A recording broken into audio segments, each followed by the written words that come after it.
Em uma noite de verão, no ano de 1960, 4 adolescentes decidiram fazer algo que parecia completamente comum: acampar às margens do Lago Bodom, o mais famoso da Finlândia. Era para ser mais um passeio entre amigos, mas acabou de forma trágica. Oi gatinhos e gatinhas, como vocês estão? Bem-vindos a mais um vídeo do canal, e no vídeo de hoje eu vou contar para vocês sobre os misteriosos assassinatos do Lago Bodom, um dos crimes mais famosos e enigmáticos da história da Finlândia. Nesse vídeo eu também vou abordar as diversas teorias sobre esse caso, então desde já peço que deixem o seu like e se inscrevam aqui embaixo se você gosta desse tipo de conteúdo, para que você não perca nenhum vídeo. E agora chega de blá blá blá e vamos pro caso de hoje.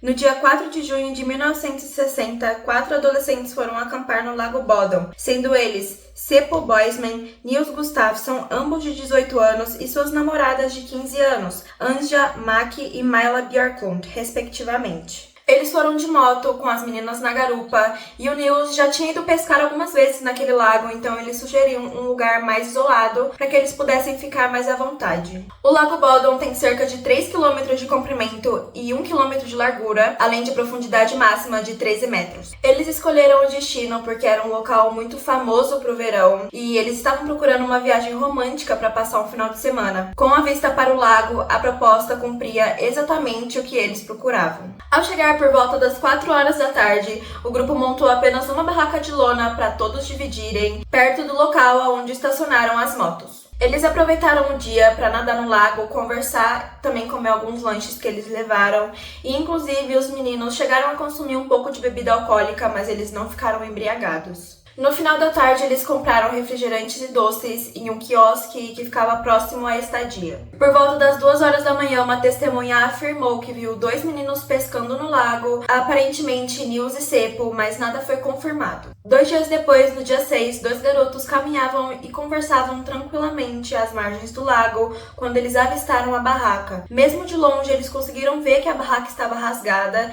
e, além disso, também alegaram que viram um homem loiro saindo do local. Mas como eles não acharam que algo estava errado, eles não se aproximaram para ver e seguiram o caminho. Por volta das 11 horas da manhã, um carpinteiro chamado Risto Saren passava pela região quando notou a barraca. Ao contrário dos meninos, ele achou a cena muito estranha e decidiu se aproximar para confirmar se estava tudo bem. E quando ele se aproximou, ele encontrou uma verdadeira cena de horror. A barraca estava toda rasgada e ensanguentada e logo ele percebeu que 3 dos 4 estavam mortos. Na parte externa estava Nils Gustafsson, o único sobrevivente do ataque. Ele estava quase inconsciente e severamente machucado. Assim que ele percebe a gravidade da situação, ele rapidamente liga para a polícia, que chega por volta de meio-dia. Assim que a polícia chegou ao local, as autoridades ficaram em estado de choque e a prioridade foi socorrer Nils. O garoto estava com múltiplas fraturas em seu rosto, ferimentos de lâmina e também concussão. Os outros 3 estavam com indícios de morte por esfaqueamento, com várias feridas de lâminas e também espancamento. E, em especial, uma das meninas estava muito mais machucada do que os outros, e essa menina era a namorada do Nils. Dava pra ver que ela tinha sido golpeada com a faca diversas vezes, mesmo após a morte, dando a entender que o ataque foi por pura raiva. E, além disso, o corpo dela foi encontrado ao lado de fora da barraca, junto do Nils, e ela estava sem as roupas da cintura para baixo. Quando o Nils recuperou a consciência, ainda no hospital, ele afirmou que naquele dia eles foram dormir por volta das 2 horas da manhã e que estava tudo perfeitamente bem. A polícia acredita que eles foram atacados por volta das 4 horas da manhã até as 6 horas da manhã, e eles também afirmaram que os objetos do crime foram uma faca e um objeto pontiagudo que não foi identificado até hoje. E a faca e o objeto nunca foram encontrados. Desde o começo da investigação, a cena parecia muito confusa. Parecia que o assassino tinha atacado pelo lado de fora. Parecia que ele simplesmente tinha pegado a faca e começado a dar vários golpes do lado de fora da barraca, sem saber exatamente quem estava lá dentro e o que ele estava acertando. E por isso a barraca estava tão destruída. Por falta de experiência, afinal, não aconteciam crimes daquele tipo na Finlândia, a polícia não soube lidar muito bem com a investigação, então eles não isolaram o local imediatamente, o que resultou em uma multidão de civis, jornalistas e até policiais andando livremente pela cena do crime, fazendo com que possíveis marcas de sapato, digitais, marcas de pneus e outras possíveis evidências importantes para a resolução do caso fossem completamente apagadas. Além disso, os investigadores esqueceram de anotar detalhes cruciais da cena do crime e demoraram para procurar os pertences perdidos das vítimas, como carteira, chaves das motos e acessórios. A hipótese do roubo confunde os investigadores até hoje e levanta 3 teorias. A primeira é que o assassino teria roubado os pertences das vítimas por ganância para poder vender depois, o que não explica as chaves da moto, já que as motos estavam exatamente no local que os adolescentes deixaram elas. Então, se fosse um roubo por ganância, a primeira coisa que o assassino iria vender eram as motos, já que valia muito mais dinheiro. Aí veio a segunda teoria, alegando que o assassino teria fingido o roubo. Seria uma cena ensaiada, para que a polícia fosse despistada do real motivo que levaria até o autor. E a terceira falando que as coisas poderiam ter sido acidentalmente perdidas pelos próprios policiais ou até mesmo levadas da cena do crime como recordação, já que a área demorou muito para ser isolada. Em seu primeiro depoimento, Nils afirmou que não se lembrava muito bem daquele dia devido ao trauma e aos ferimentos. A única informação que ele deu é que ele se lembra de ver a silhueta de um homem vestido de preto e também se lembra de ver olhos vermelhos através de um dos rasgos da barraca durante o ataque. Mas não dá para saber se essa informação realmente é verídica, devido aos ferimentos em sua cabeça. Depois disso, ele foi submetido a realizar uma sessão de hipnose e durante a sessão, ele afirmou que o grupo foi atacado por um desconhecido. Ele contou que um homem loiro teria atacado a barraca enquanto eles dormiam e que os atacou com uma faca e um cano de metal. O Nils foi o primeiro a ser atacado e o assassino provavelmente achou que ele já estava morto e em seu depoimento ele disse que ele passou direto por ele e foi atacar as outras pessoas. Durante a sessão de hipnose, o Nils também relatou as características físicas do assassino e a polícia elaborou um retrato falado. Agora vamos falar sobre os suspeitos do caso, sendo essa a parte mais enigmática. A polícia chegou até um homem chamado Carl Valdemar Gillström. Ele era conhecido como o Homem do Quiosque devido ao seu temperamento violento contra turistas. Ele era dono de um quiosque muito próximo ao local de acampamento e era muito visitado pelos campistas, mas as pessoas não gostavam muito dele não. Algumas testemunhas informou que ele já tinha histórico de cortar barracas de acampamento para assustar os visitantes, quebrar vidros de carros e também atirar pedra em turistas ao longo dos anos. Aparentemente ele atacava essas pessoas do nada, de graça, já que ninguém nunca tinha feito nada contra ele. Algumas pessoas afirmaram que ele odiava o barulho que os turistas faziam perto do seu quiosque, mas o real motivo dele fazer essas coisas esquisitas nunca foi confirmado. Alguns moradores locais afirmaram terem visto o homem saindo da direção do lago, muito próximo ao horário que as vítimas teriam sido atacadas. Mas como ele morava muito próximo ao local de acampamento do lago, a presença dele andando naquela hora não chamou a atenção imediata das pessoas. E além disso, as pessoas também tinham muito medo do jeito violento dele, então nenhuma delas chegou a depor oficialmente. Gillström chegou a confessar algumas vezes, tanto bêbado quanto sóbrio, que era o assassino do Lago Bodom. E poucos dias depois do crime, os vizinhos do homem notaram que, do nada, ele começou a fechar um poço que ele tinha em seu quintal com concreto.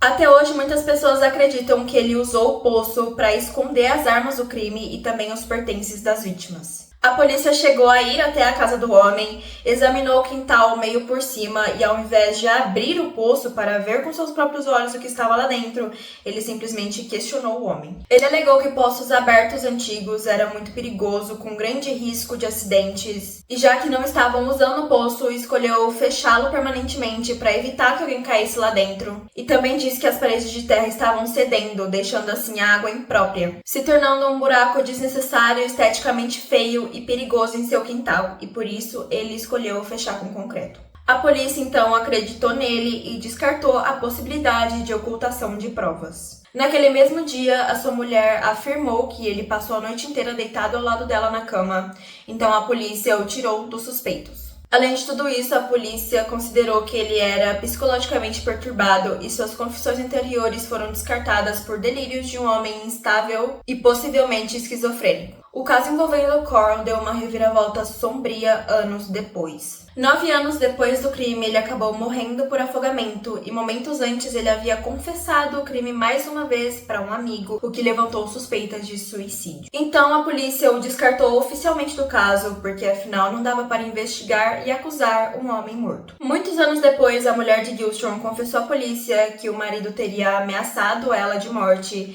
se ela não falasse que ele passou a noite toda dentro de casa. E ela já tinha certo pavor do marido, que era extremamente violento e instável no dia a dia, então ela mentiu o álibi. Mas isso não significava o envolvimento dele no assassinato oficialmente, já que ele poderia estar fazendo qualquer outra coisa durante aquela noite e que fez isso com a mulher porque ele sabia que se tornaria o principal suspeito caso a polícia soubesse que ele tinha passado a noite inteira fora de casa. Pode ser que ele realmente estivesse fazendo qualquer outra coisa, não dá pra saber, mas é uma grande coincidência ele ter supostamente passado a noite toda fora de casa, ter sido visto saindo da cena do crime próximo ao horário que as vítimas foram atacadas e também ter concretado o poço do nada. E inclusive os vizinhos do homem afirmaram que o poço estava em perfeito estado, não tinha terra nenhuma cedendo e nenhum perigo de acidente. Mas infelizmente já era tarde demais para as autoridades retornarem a atenção ao homem. A casa já havia sido modificada e inclusive já tinham novos moradores lá dentro.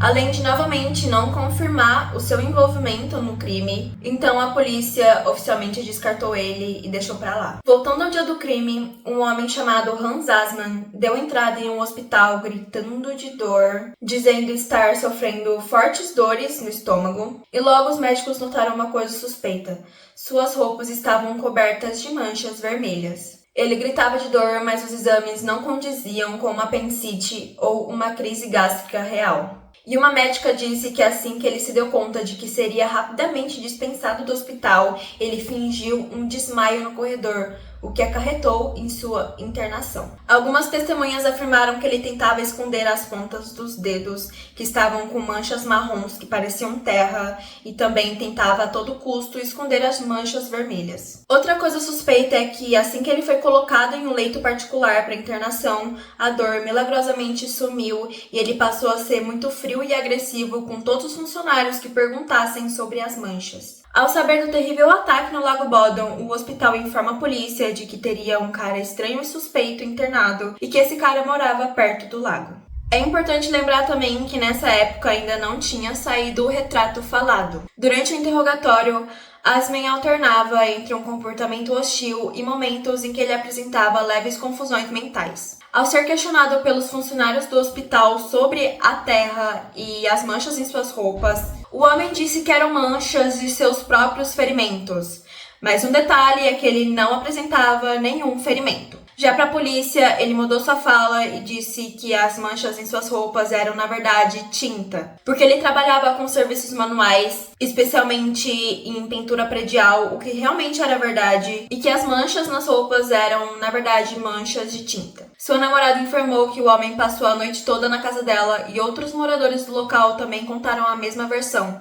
Então a polícia levou isso como verdade absoluta e mesmo com os funcionários do hospital praticamente implorando para que eles levassem as roupas do homem para examinarem, os investigadores não acharam relevante e depois de uma pequena conversa eles simplesmente foram embora sem as amostras das roupas. A essa altura da investigação, a gente percebe a incompetência da equipe policial na época. O Hans tinha origem alemã e serviu a Alemanha na Segunda Guerra Mundial, e há rumores de que ele seria um espião da KGB, e por isso surgiu teorias de que provavelmente os policiais sabiam disso e por isso trataram com tanto descaso o seu envolvimento no crime. Após a saída do retrato falado, o homem, que tinha cabelo loiro, rapidamente raspou a cabeça para não ser reconhecido, já que ele tinha uma semelhança física absurda com o retrato. Mesmo assim, o Hans Assmann não chegou a ser devidamente interrogado e após isso o caso foi arquivado porque a polícia não soube como prosseguir com a investigação. E, inclusive, alguns presos chegaram a confessar que era o assassino do Lago Bodom, mas eles fizeram isso em busca de fama, já que o caso tinha tomado uma proporção gigantesca. E na época, por medo, nenhum jovem saía de casa à noite. e até mesmo teorias sobre um Yeti ter atacado o grupo surgiram. Mas com o tempo as pessoas foram esquecendo e voltando à sua vida normal, e mais nada desse tipo aconteceu na região. Nos anos 2000 surgiu os testes de DNA e a polícia decidiu reabrir o caso para novos testes. E 44 anos depois, eles acharam um suspeito que nunca foi considerado no caso, o sobrevivente Nils Gustafsson.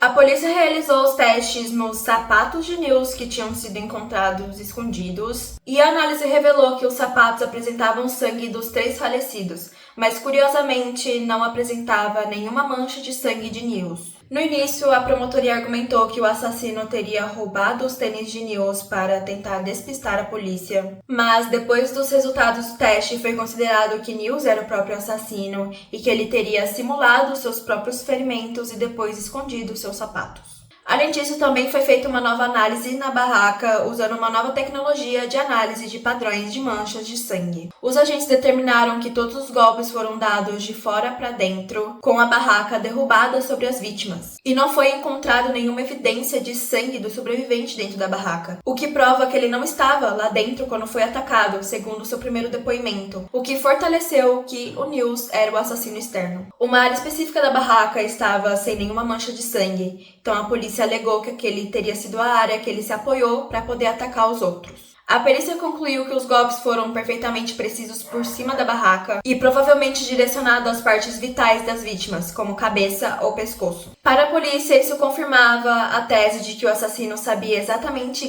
quem estava em qual posição lá dentro, algo que um estranho atacando no escuro não conseguiria fazer. Então, Nils foi preso em março de 2004. Uma testemunha que estava acampando na mesma região naquela época completou as suspeitas, afirmando que tinha visto Nils e Seppo discutindo bêbados violentamente. Como a namorada de Gustafsson apresentava muito mais ferimentos do que os outros, surgiu uma teoria de que Seppo teria demonstrado interesse na mulher ou até mesmo tentado avançar de alguma forma, e que isso teria desencadeado uma crise forte de ciúmes no Nils, e por isso começaram a discutir fortemente dentro ou muito próximo da barraca. Outra teoria aponta que a briga inicial com Seppo teria fraturado a mandíbula de Nils, e isso deixou ele possesso de raiva, então ele esperou que os amigos fossem dormir para poder se vingar. Em sua defesa, foi rebatido que o Gustafsson nunca teve histórico de violência e nem nenhuma rivalidade com o Seppo, e também que a testemunha estava muito longe para saber o que realmente estava acontecendo, e após 40 anos, suas memórias não poderiam ser consideradas precisas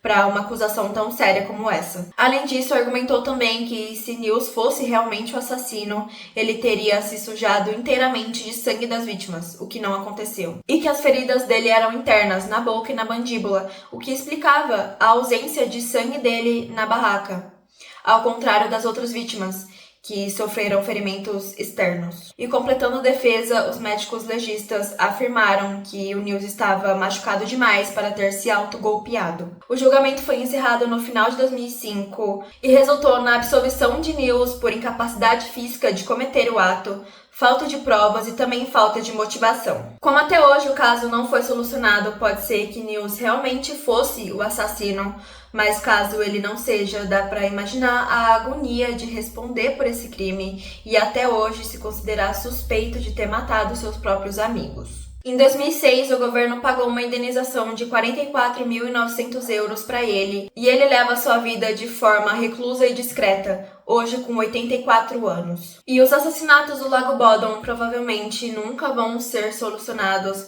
permanecendo assim o maior mistério do país. E esse foi o caso de hoje, eu espero muito que vocês tenham gostado. Não se esqueça de deixar aquele like e se inscrever aqui embaixo se você gosta desse tipo de conteúdo. E também não deixe de comentar pra mim a sua opinião sobre esse caso, o que você acha que aconteceu. Beijo, tchau!